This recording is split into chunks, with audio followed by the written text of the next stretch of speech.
All right.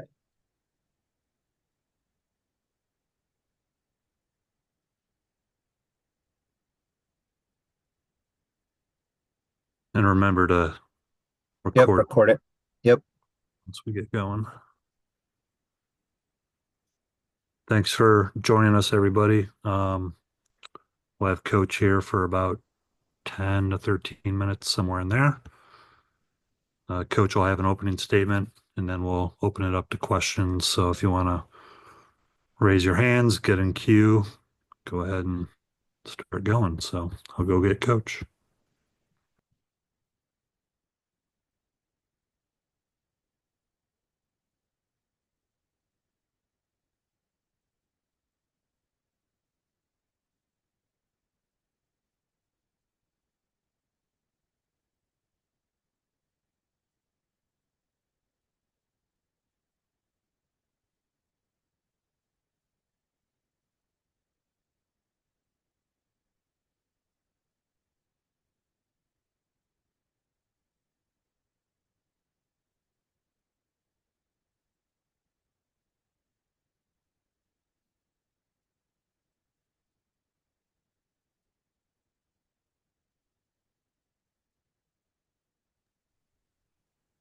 All right, here we go. Say hello to everybody. Happy Sunday. And, just start out by saying we're really excited about the invitation to go back to Nashville, playing the Perfect Music City Bowl.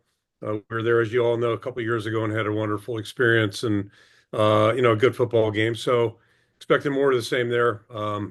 We still consider going to a bowl game a really significant accomplishment for our football team. This will be our 22nd one since our first bid back in '01.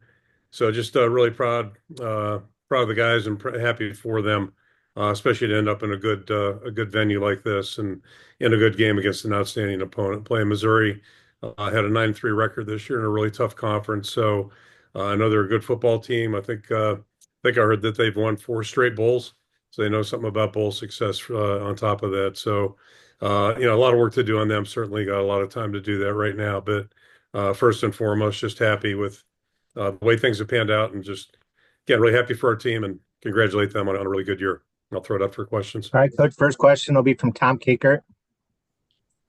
Hey, Kirk. Kind of a twofold question. Do you have any other players that are going to opt out of the bowl game, and a health update on like Jennings Dunker, Reese Vandersee, those guys potentially playing in the bowl game? Yeah, both those guys are on track right now. Not sure where they're going to be this week, but I think we're a lot closer. Reese got to work. We worked a little bit on Friday. He was out there, so that looks really encouraging.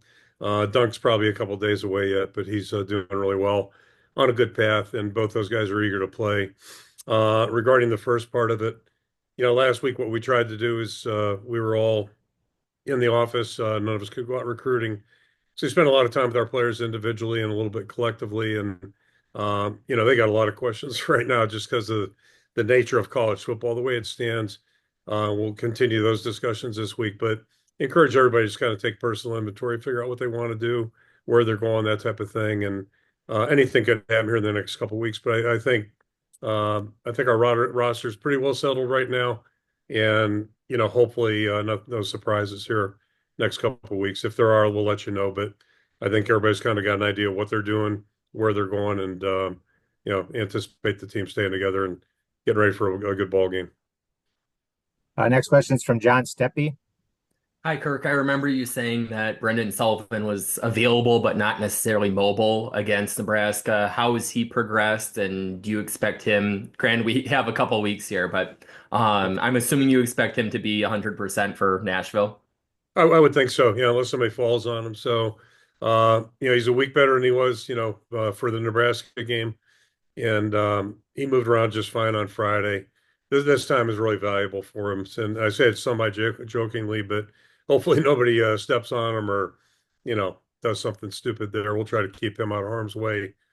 But this is really valuable time for him because, he's a great young guy, a great young prospect. He hasn't played a lot still. That's the reality of it. So this window of opportunity is really big for him, just like it is for Jackson. So really looking forward to having a chance where, they can get some really quality reps in and hopefully keep moving forward. Next question is from Adam Jacoby.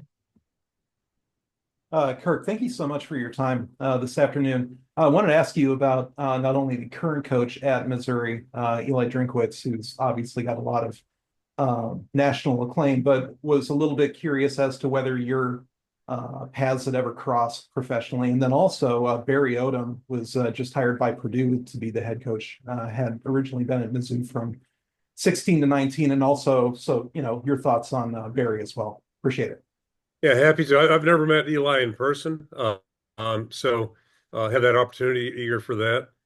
Tremendous respect for what he's done, and I don't know a lot about him.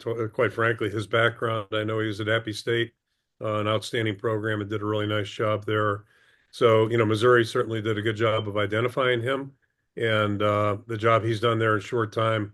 I'm old. I consider 5 years short time. So he's really done a really nice job not only building a good program, but it's a national program, and they've done very well in a tough conference, as you know. So, congratulations to them. I know it's going to be a tough opponent for us to match up against.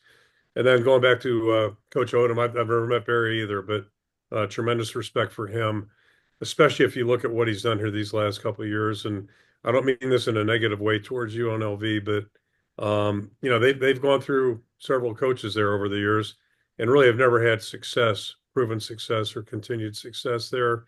So, when I kind of look across things, sometimes, things catch your eye.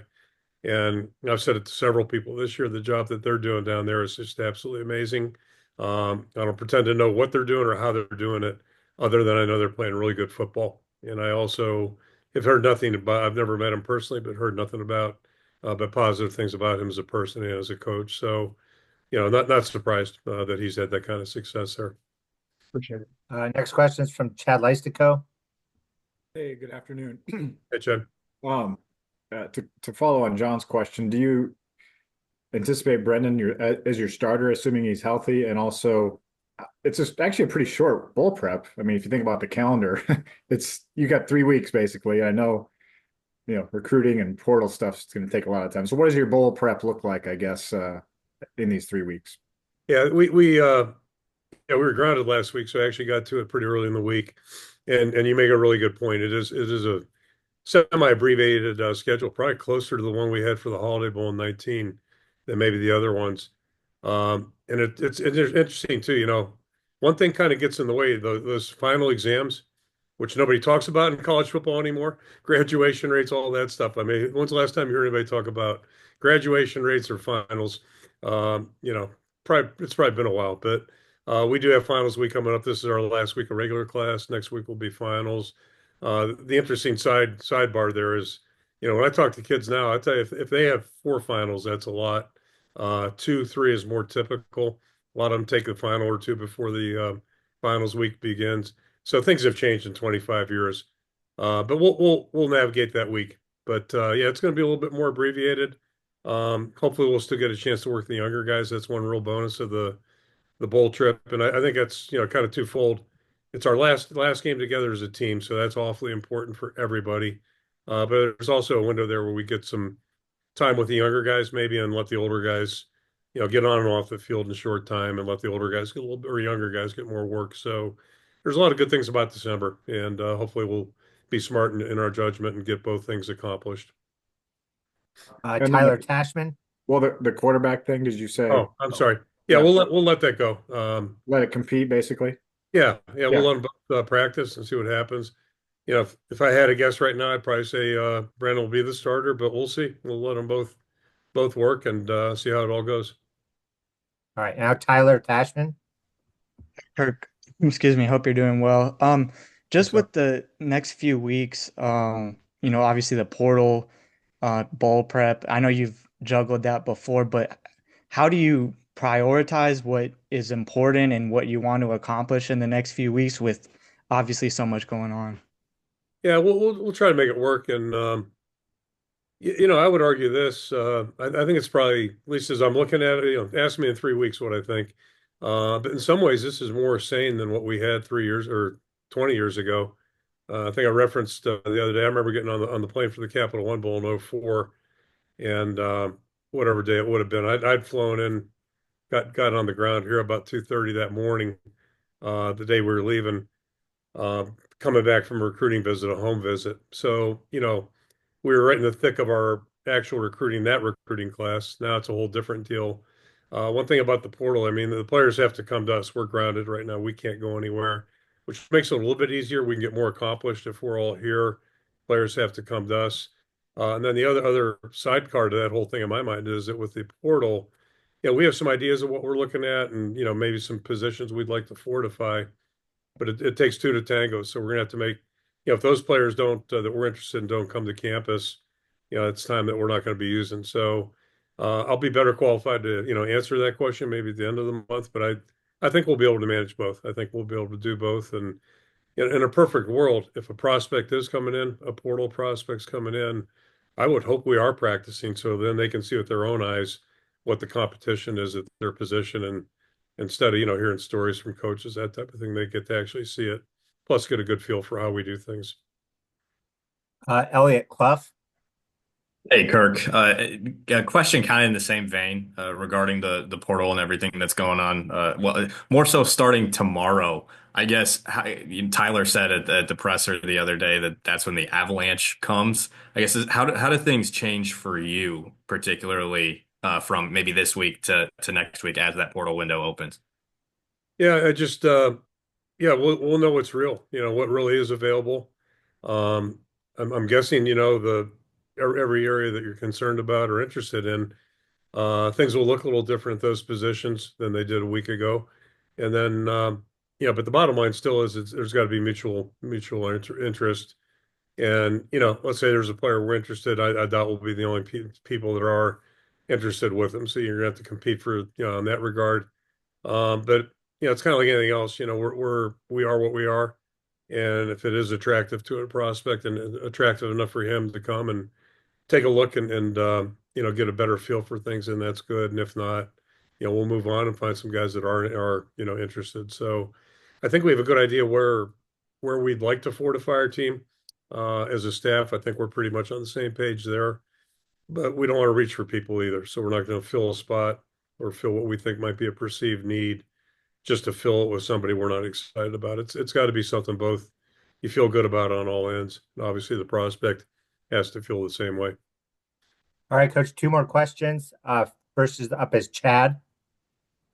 I can't remember if you talked about Caleb Johnson the other day or not. I feel like you didn't, but I don't think we had too many questions. Complimented him, I know that. Yeah, yeah, right. I guess, do you kind of find it understandable given his position, I guess, that what he did, and I'll appreciate that he finished the season, the regular season, and also just what do you see at running back now, Moulton and Patterson probably, or do you bring up a freshman for that number 3 spot? Yeah, that's an excellent question. I'm not just being nice. That's an excellent question. In that, I can tell you this, Chad, it's my views on a lot of things have changed, over the last 15 years. And I just look at the world our guys live in right now, and I look at all the information and misinformation they have to deal with. And that's not totally new, but it's really accelerated right now. Yeah, I want to really compliment Caleb in the way he's done things, because I don't mind telling you, if somewhere in the last month he had walked in and said he's done, I would have been really disappointed, and I would have felt bad for him because it would have been a terrible decision. But at the same time, I would have understood, because of the world we're living in. The people on the outside are really aggressive right now, really aggressive. And you don't have to be a football expert, if you're paying attention to us at all this year, to figure out somewhere probably in October, hey, this guy's maybe a cut above. He's really just done a great job this year. This has been a year for him to blossom as a player. And I just want to compliment him. I think he's done a really nice job handling it, because not everybody can handle that well. And the fact that he did finish out the season the way he did, and basically, I'm not saying he won the game for us last Friday night, but he was a huge component, whether you talk about the strip sack, his play, his individual effort, or the punt that Reese, knocked down there to give us the field position, obviously Drew's kick. But that was one of the huge plays of the game, and that's what big time players do. So, I think he's handled it really well. He's done a good job with his teammates. And to me, if you're not going to finish it out, which in this case he's not, he did it in a way that really I think is really admirable, and did it really in a good way. And I'm not going to pass judgment on him playing or not playing. I appreciate what he's done, and I wish him nothing but the best moving forward. He'll do a good job. He's really grown up a lot. So yeah, that's that. But every case is a little bit different. And then sometimes, you'll see players or hero players doing things maybe that aren't, at least what I think are in their best interest, and that's where it's good to have information. But everybody's got to do what they think is best. So these are really tough times for student athletes to be navigating things right now. And again, the people on the outside are really, really aggressive, and I don't know what we do to stop that. All right, final question, Coach, is from Tyler Tashman. When you guys are recruiting high school guys, it could be a couple of years, recruitment, but portal is a lot quicker. How do you get a feel for the guys, their personality, their character in such a short span? Because obviously you can just look at the stats, but more of the intangible side of things so quickly. Yeah, so I'll come back to that. All right, I skipped the second part of Chad's question, and I'll come right back to that because that's a good question too. And regarding our depth chart, obviously, we really, it's been fun to watch Kamari this year.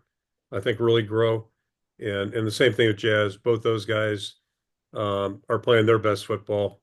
Kamari a little bit more understandable. He's a really young guy right now and still maturing physically. But Jazz, I think he was where we want him to be this year, and so happy about that. And we really are enthused about what we've seen of Xavier and Brevendal. Both those guys have done a really nice job in practice. I think they've grown immensely since August. So I made that comment a couple of weeks ago to our guys. I said, how do you think these guys would do if we put them in a game? And everybody gave the same answer. I think we all are seeing it the same way. So it'll be a committee. I don't know if it'll be 2 guys, 4 guys, but we'll play the guys we got. We really like the guys we have. Wish Caleb was with us, but again, appreciate what he's done. Then transition to your question about, which is a good question. I'm just sitting here smiling. Talked to a couple young men. I think it was Thursday night, and just to give you, a comparison or contrast. So these 2 guys are both in college, and they're both looking. I think right now, at least, they're where school they're considering. They're not at major colleges, Power 5 schools, but the guys that are good prospects. But the difference in talking to a guy who's either in his second year or third year in college versus, I told both the guys on the phone, it's just kind of fun to talk to them because during the summertime, I'm sitting in here in this very same office with guys that haven't even started their junior years in high school. And, the contrast is so different. The guys that are in college know what they want academically, have a good idea where they're trying to be when they're 30, 35. And, when you ask a 10th grader, I mean, I didn't have a driver's license till the end of my junior year, like November, right before Thanksgiving, my junior year. So, whole different conversation. And so in some ways it's easier actually. But, and I think the other thing is that they've been in college, the guys in the portal, so they have a little better idea maybe of what they're looking for in terms of long-term academic stuff. Plus, football-wise, I think they have a better feel of what they're looking for, what they like, what they don't like. And again, we just try to be as transparent as we can be, because at the end of the day, we want to get a match it's good for both people, and not fool people or mislead them and they get here and then they're not happy. That's a really bad deal, whether it's a transfer guy or an incoming freshman. All right, appreciate your time today, Coach. Thank you, guys. See you soon.